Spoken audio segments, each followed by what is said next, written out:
بسم اللہ الرحمن الرحیم۔ شروع اللہ کا نام لے کر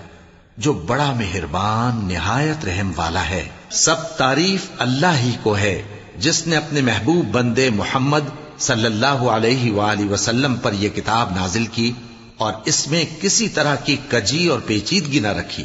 بلکہ سیدھی اور سلیس اتاری تاکہ لوگوں کو عذاب سخت سے جو اس کی طرف سے آنے والا ہے ڈرائے، اور مومنوں کو جو نیک عمل کرتے ہیں خوشخبری سنائے کہ ان کے لیے ان کے کاموں کا نیک بدلہ یعنی بہشت ہے جس میں وہ ہمیشہ رہیں گے، اور ان لوگوں کو بھی ڈرائے جو کہتے ہیں کہ اللہ نے کسی کو بیٹا بنا لیا ہے۔ ان کو اس بات کا کچھ بھی علم نہیں اور نہ ان کے باپ دادا ہی کو تھا۔ یہ بڑی سخت بات ہے جو ان کے منہ سے نکلتی ہے، اور کچھ شک نہیں کہ یہ جو کچھ کہتے ہیں محض جھوٹ ہے۔ اے پیغمبر، اگر یہ اس کلام پر ایمان نہ لائیں تو شاید تم ان کے پیچھے رنج کر کر کے اپنے تئیں ہلاک کر دو گے۔ جو چیز زمین پر ہے ہم نے اس کو زمین کے لیے زینت بنایا ہے تاکہ لوگوں کی آزمائش کریں کہ ان میں کون اچھے عمل کرنے والا ہے، اور جو چیز زمین پر ہے ہم اس کو نابود کر کے بنجر میدان کر دیں گے۔ کیا تم خیال کرتے ہو کہ غار اور لوح والے ہماری نشانیوں میں سے عجیب تھے؟ جب وہ نوجوان غار میں جا رہے تو کہنے لگے کہ اے ہمارے پروردگار، ہم پر اپنے ہاں سے رحمت نازل فرما اور ہمارے کام میں درستی کے سامان مہیا کر۔ تو ہم نے غار میں کئی سال تک ان کے کانوں پر نیند کا پردہ ڈالے رکھا، یعنی ان کو سلائے رکھا، پھر ان کو جگا اٹھایا تاکہ معلوم کریں کہ جتنی مدت وہ غار میں رہے دونوں جماعتوں میں سے اس کی مقدار کس کو خوب یاد ہے۔ ہم ان کے حالات تم سے صحیح صحیح بیان کرتے ہیں۔ وہ کئی نوجوان تھے جو اپنے پروردگار پر ایمان لائے تھے، اور ہم نے ان کو اور زیادہ ہدایت دی تھی، اور ان کے دلوں کو مربوط یعنی مضبوط کر دیا۔ جب وہ اٹھ کھڑے ہوئے تو کہنے لگے کہ ہمارا پروردگار آسمانوں اور زمین کا مالک ہے، ہم اس کے سوا کسی کو معبود سمجھ کر نہ پکاریں گے۔ اگر ایسا کیا تو اس وقت ہم نے بے عقلی کی بات کی۔ ان ہماری قوم کے لوگوں نے اس کے سوا اور معبود بنا رکھے ہیں، بھلا یہ ان کے معبود ہونے پر کوئی کھلی دلیل کیوں نہیں ہلاتے؟ تو اس سے زیادہ کون ظالم ہے جو اللہ پر جھوٹ باندھے؟ اور جب تم نے ان مشرکوں سے اور جن کی یہ اللہ کے سوا عبادت کرتے ہیں ان سے کنارہ کر لیا ہے تو غار میں چل رہو، تمہارا پروردگار تمہارے لیے اپنی رحمت وسیع کر دے گا اور تمہارے کاموں میں آسانی کے سامان مہیا کرے گا۔ اور جب سورج نکلے تو تم دیکھو کہ دھوپ ان کے غار سے داہنی طرف سمٹ جائے، اور جب غروب ہو تو ان سے بائیں طرف کترا جائے، اور وہ اس غار کے کشادہ حصے میں تھے۔ یہ اللہ کی نشانیوں میں سے ہیں، جس کو اللہ ہدایت دے وہ ہدایت یاب ہے، اور جس کو گمراہ رہنے دے تو تم اس کے لیے کوئی دوست راہ بتانے والا نہ پاؤ گے۔ اور تم ان کے متعلق خیال کرو کہ وہ جاگ رہے ہیں حالانکہ وہ سوتے ہیں، اور ہم ان کو دائیں اور بائیں کروٹ بدلاتے تھے، اور ان کا کتا چوکھٹ پر دونوں ہاتھ پھیلائے ہوئے تھا۔ اگر تم ان کو جھانک کر دیکھتے تو پیٹ پھیر کر بھاگ جاتے اور ان سے دہشت میں آ جاتے۔ اور اسی طرح ہم نے ان کو اٹھایا تاکہ آپس میں ایک دوسرے سے دریافت کریں۔ ایک کہنے والے نے کہا کہ تم یہاں کتنی مدت رہے؟ انہوں نے کہا کہ 1 دن یا اس سے بھی کم۔ انہوں نے کہا کہ جتنی مدت تم رہے ہو تمہارا پروردگار ہی اس کو خوب جانتا ہے، تو اپنے میں سے کسی کو یہ روپیہ دے کر شہر بھیجو، وہ دیکھے کہ نفیس کھانا کون سا ہے تو اس میں سے کھانا لے آئے، اور احتیاط سے آئے جائے اور تمہارا حال کسی کو نہ بتائے۔ اگر وہ تم پر دسترس پا لیں گے تو تمہیں سنسار کر دیں گے یا پھر اپنے مذہب میں داخل کر لیں گے، اور اس وقت تم کبھی فلاح نہیں پاؤ گے۔ اور اسی طرح ہم نے لوگوں کو ان کے حال سے خبردار کر دیا تاکہ وہ جانیں کہ اللہ کا وعدہ سچا ہے، اور یہ کہ قیامت جس کا وعدہ کیا جاتا ہے اس میں کچھ شک نہیں۔ اس وقت لوگ ان کے بارے میں باہم جھگڑنے لگے اور کہنے لگے کہ ان کے غار پر عمارت بنا دو۔ ان کا پروردگار ان کے حال سے خوب واقف ہے۔ جو لوگ ان کے معاملے میں غلبہ رکھتے تھے وہ کہنے لگے کہ ہم ان کے غار پر مسجد بنائیں گے۔ بعض لوگ اٹکل پچو کہیں گے کہ وہ 3 تھے اور چوتھا ان کا کتا تھا، اور بعض کہیں گے کہ وہ 5 تھے اور چھٹا ان کا کتا تھا، اور بعض کہیں گے کہ وہ 7 تھے اور 8واں ان کا کتا تھا۔ کہہ دو کہ میرا پروردگار ہی ان کے شمار سے خوب واقف ہے، ان کو جانتے بھی ہیں تو تھوڑے ہی لوگ جانتے ہیں۔ تو تم ان کے معاملے میں بحث نہ کرنا مگر سرسری سی بحث، اور نہ ان کے بارے میں ان میں سے کسی سے کچھ دریافت ہی کرنا، اور کسی کام کی نسبت نہ کہنا کہ میں اسے کل کر دوں گا، مگر انشاءاللہ کہہ کر، یعنی اگر اللہ چاہے تو کر دوں گا، اور جب اللہ کا نام لینا بھول جاؤ تو یاد آنے پر لے لو، اور کہہ دو کہ امید ہے کہ میرا پروردگار مجھے اس سے بھی زیادہ ہدایت کی باتیں بتائے۔ اور اصحاب کہف اپنے غار میں 9 اوپر 300 سال رہے۔ کہہ دو کہ جتنی مدت وہ رہے اسے اللہ ہی خوب جانتا ہے، اسی کو آسمانوں اور زمین کی پوشیدہ باتیں معلوم ہیں، وہ کیا خوب دیکھنے والا اور کیا خوب سننے والا ہے۔ اس کے سوا ان کا کوئی کارساز نہیں، اور نہ وہ اپنے حکم میں کسی کو شریک کرتا ہے۔ اور اپنے پروردگار کی کتاب کو جو تمہارے پاس بھیجی جاتی ہے پڑھتے رہا کرو، اس کی باتوں کو کوئی بدلنے والا نہیں، اور اس کے سوا تم کہیں پناہ بھی نہیں پاؤ گے۔ اور جو لوگ صبح و شام اپنے پروردگار کو پکارتے اور اس کی خوشنودی کے طالب ہیں، ان کے ساتھ صبر کرتے رہو، اور تمہاری نگاہیں ان میں سے گزر کر اور طرف نہ دوڑیں کہ تم دنیاوی زندگی کی رونقوں کے خواستگار ہو جاؤ۔ اور جس شخص کے دل کو ہم نے اپنی یاد سے غافل کر دیا ہے اور وہ اپنی خواہش کی پیروی کرتا ہے اور اس کا کام حد سے بڑھ گیا ہے، اس کا کہا نہ ماننا۔ اور کہہ دو کہ لوگوں، یہ قرآن تمہارے پروردگار کی طرف سے برحق ہے، تو جو چاہے ایمان لائے اور جو چاہے کافر رہے۔ ہم نے ظالموں کے لیے دوزخ کی آگ تیار کر رکھی ہے جس کی قناتیں ان کو گھیر رہی ہوں گی، اور اگر فریاد کریں گے تو ایسے کھولتے ہوئے پانی سے ان کی داد رسی کی جائے گی جو پگھلے ہوئے تانبے کی طرح گرم ہوگا، اور جو ان کے چہروں کو بھون ڈالے گا۔ ان کے پینے کا پانی بھی برا اور آرام گاہ بھی بری۔ اور جو ایمان لائے اور کام بھی نیک کرتے رہے تو ہم نیک کام کرنے والوں کا اجر ضائع نہیں کرتے۔ ایسے لوگوں کے لیے ہمیشہ رہنے کے باغ ہیں جن میں ان کے محلوں کے نیچے نہریں بہ رہی ہیں، ان کو وہاں سونے کے کنگن پہنائے جائیں گے، اور وہ باریک دیبا اور اطلس کے سبز کپڑے پہنا کریں گے، اور تختوں پر تکیے لگا کر بیٹھا کریں گے۔ کیا خوب بدلہ اور کیا خوب آرام گاہ ہے۔ اور ان سے 2 شخصوں کا حال بیان کرو جن میں سے ایک کو ہم نے انگور کے 2 باغ عنایت کیے تھے اور ان کے گردا گرد کھجوروں کے درخت لگا دیے تھے، اور ان کے درمیان کھیتی پیدا کر دی تھی۔ دونوں باغ کثرت سے پھل لاتے اور اس کی پیداوار میں کسی طرح کی کمی نہ ہوتی، اور دونوں میں ہم نے ایک نہر بھی جاری کر رکھی تھی، اور اس طرح اس شخص کو ان کی پیداوار ملتی رہتی تھی۔ تو ایک دن جبکہ وہ اپنے دوست سے باتیں کر رہا تھا، کہنے لگا کہ میں تم سے مال و دولت میں بھی زیادہ ہوں اور جتھے اور جماعت کے لحاظ سے بھی زیادہ عزت والا ہوں۔ اور ایسی شیخیوں سے اپنے حق میں ظلم کرتا ہوا اپنے باغ میں داخل ہوا۔ کہنے لگا کہ میں نہیں خیال کرتا کہ یہ باغ کبھی تباہ ہو،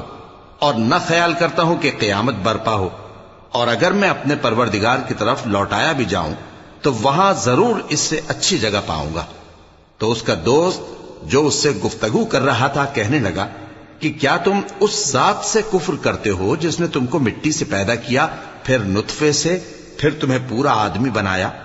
مگر میں تو یہ کہتا ہوں کہ اللہ ہی میرا پروردگار ہے، اور میں اپنے پروردگار کے ساتھ کسی کو شریک نہیں کرتا۔ اور جب تم اپنے باغ میں داخل ہوئے تو تم نے ما شاء اللہ لا قوت الا باللہ کیوں نہ کہا؟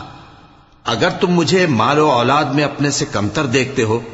تو عجب نہیں کہ میرا پروردگار مجھے تمہارے باغ سے بہتر عطا فرمائے، اور تمہارے اس باغ پر آسمان سے آفت بھیج دے تو وہ صاف میدان ہو جائے، یا اس باغ کی نہر کا پانی گہرائی میں اتر جائے تو پھر تم اسے تلاش نہ کر سکو، اور اس کے میووں کو عذاب نے آ گھیرا اور وہ اپنی چھتریوں پر گر کر رہ گیا، تو جو مال اس نے اس پر خرچ کیا تھا اس پر حسرت سے ہاتھ ملنے لگا اور کہنے لگا کہ کاش میں اپنے پروردگار کے ساتھ کسی کو شریک نہ بناتا۔ اس وقت اللہ کے سوا کوئی جماعت اس کی مددگار نہ ہوئی اور نہ وہ بدلہ لے سکا۔ یہاں سے ثابت ہوا کہ حکومت سب اللہ کی ہے، جو معبود برحق ہے وہی بہترین ثواب عطا کرنے والا اور بہترین انجام لانے والا ہے۔ اور ان سے دنیا کی زندگی کی مثال بھی بیان کر دو کہ وہ ایسی ہے جیسے پانی جسے ہم نے آسمان سے برسایا تو اس کے ساتھ زمین کی پیداوار مل کر نکلی، پھر وہ چورا چورا ہو گئی کہ ہوائیں اسے اڑاتی پھرتی ہیں، اور اللہ تو ہر چیز پر قدرت رکھتا ہے۔ مال اور بیٹے تو دنیا کی زندگی کی رونق و زینت ہیں، اور نیکیاں جو باقی رہنے والی ہیں وہ ثواب کے لحاظ سے تمہارے پروردگار کے ہاں بہت اچھی اور امید کے لحاظ سے بہت بہتر ہیں۔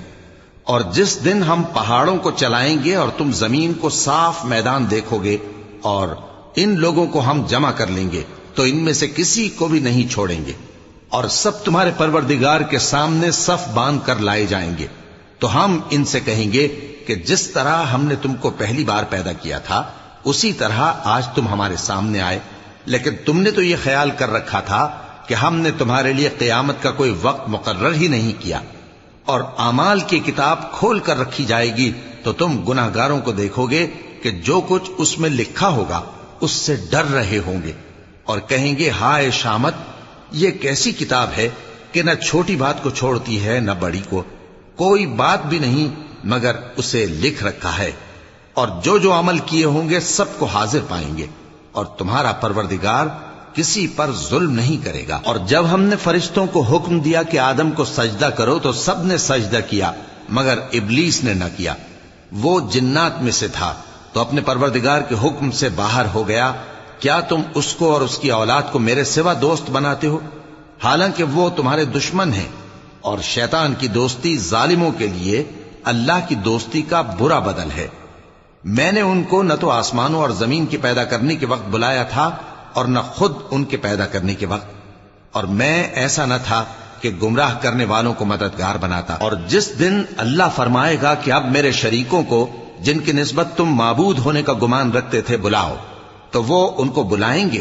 مگر وہ ان کو کچھ جواب نہ دیں گے، اور ہم ان کے درمیان ہلاکت کی ایک جگہ بنا دیں گے، اور گناہگار لوگ دوزخ کو دیکھیں گے تو یقین کر لیں گے کہ وہ اس میں پڑنے والے ہیں، اور اس سے بچنے کا کوئی راستہ نہ پائیں گے۔ اور ہم نے اس قرآن میں لوگوں کے سمجھانے کے لیے طرح طرح کی مثالیں بیان فرمائی ہیں، لیکن انسان سب چیزوں سے بڑھ کر جھگڑالو ہے، اور لوگوں کے پاس جب ہدایت آ گئی تو ان کو کس چیز نے منع کیا کہ ایمان لائیں اور اپنے پروردگار سے بخشش مانگیں، بجز اس کے کہ اس بات کے منتظر ہوں کہ انہیں بھی پہلوں کا سا معاملہ پیش آئے یا ان پر عذاب سامنے سے آ جائے۔ اور ہم جو پیغمبروں کو بھیجا کرتے ہیں تو صرف اس لیے کہ لوگوں کو اللہ کی نعمتوں کی خوشخبریاں سنائیں اور عذاب سے ڈرائیں، اور جو کافر ہیں وہ باطل کی مدد سے جھگڑا کرتے ہیں تاکہ اس سے حق کو پھسلا دیں، اور انہوں نے ہماری آیتوں کو اور جس چیز سے ان کو ڈرایا جاتا ہے اسے ہنسی بنا لیا ہے۔ اور اس سے بڑھ کر ظالم کون، جس کو اس کے پروردگار کی آیات کے ذریعے سمجھایا گیا تو اس نے ان سے منہ پھیر لیا، اور جو اعمال وہ آگے کر چکا اس کو بھول گیا۔ ہم نے ان کے دلوں پر پردے ڈال دیے کہ اسے سمجھ نہ سکیں، اور کانوں میں ثقل پیدا کر دیا ہے کہ سن نہ سکیں، اور اگر تم ان کو رستے کی طرف بلاؤ تو کبھی رستے پر نہ آئیں گے، اور تمہارا پروردگار بخشنے والا صاحب رحمت ہے۔ اگر وہ ان کے کرتوتوں پر ان کو پکڑنے لگے تو ان پر جھٹ عذاب بھیج دے، مگر ان کے لیے ایک وقت مقرر کر رکھا ہے کہ اس کے عذاب سے کوئی پناہ کی جگہ نہ پائیں گے۔ اور یہ بستیاں جو ویران پڑی ہیں، جب انہوں نے کفر کر کے ظلم کیا تو ہم نے ان کو تباہ کر دیا، اور ان کی تباہی کے لیے ایک وقت مقرر کر دیا تھا۔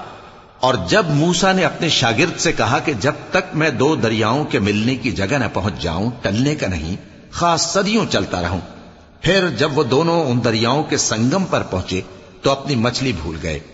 پھر اس مچھلی نے دریا میں سرنگ کی طرح اپنا رستہ بنا لیا۔ جب آگے چلے تو موسیٰ نے اپنے شاگرد سے کہا کہ ہمارا کھانا لاؤ، اس سفر سے ہم کو بہت تکان ہو گئی ہے۔ اس نے کہا کہ بھلا آپ نے دیکھا کہ جب ہم نے اس چٹان کے پاس آرام کیا تھا تو میں مچھلی وہیں بھول گیا، اور مجھے آپ سے اس کا ذکر کرنا شیطان نے بھلا دیا، اور اس مچھلی نے عجیب طرح سے دریا میں اپنا رستہ بنایا۔ موسیٰ نے کہا یہی تو وہ مقام ہے جسے ہم تلاش کرتے تھے، تو وہ اپنے پاؤں کے نشان دیکھتے دیکھتے لوٹ گئے۔ وہاں انہوں نے ہمارے بندوں میں سے ایک بندہ دیکھا جس کو ہم نے اپنے ہاتھ سے رحمت خاص سے نوازا تھا اور اپنے پاس سے ایک خاص علم بخشا تھا۔ موسیٰ نے ان سے جن کا نام خضر تھا کہا کہ جو علم اللہ کی طرف سے آپ کو سکھایا گیا ہے، اگر آپ اس میں سے مجھے کچھ بھلائی کی باتیں سکھائیں تو میں آپ کے ساتھ رہوں۔ خضر نے کہا کہ تم میرے ساتھ رہ کر صبر نہیں کر سکو گے، اور جس بات کی تمہیں خبر ہی نہیں اس پر صبر کر بھی کیسے سکتے ہو؟ موسیٰ نے کہا اللہ نے چاہا تو آپ مجھے صابر پائیے گا، اور میں آپ کے ارشاد کے خلاف نہیں کروں گا۔ خضر نے کہا اگر تم میرے ساتھ رہنا چاہو تو شرط یہ ہے مجھ سے کوئی بات نہ پوچھنا جب تک میں خود اس کا ذکر تم سے نہ کروں۔ تو دونوں چل پڑے، یہاں تک کہ جب کشتی میں سوار ہوئے تو خضر نے کشتی کو پھاڑ ڈالا۔ موسیٰ نے کہا کیا آپ نے اس کو اس لیے پھاڑا ہے کہ سواروں کو غرق کر دی؟ یہ تو آپ نے بڑی عجیب بات کی۔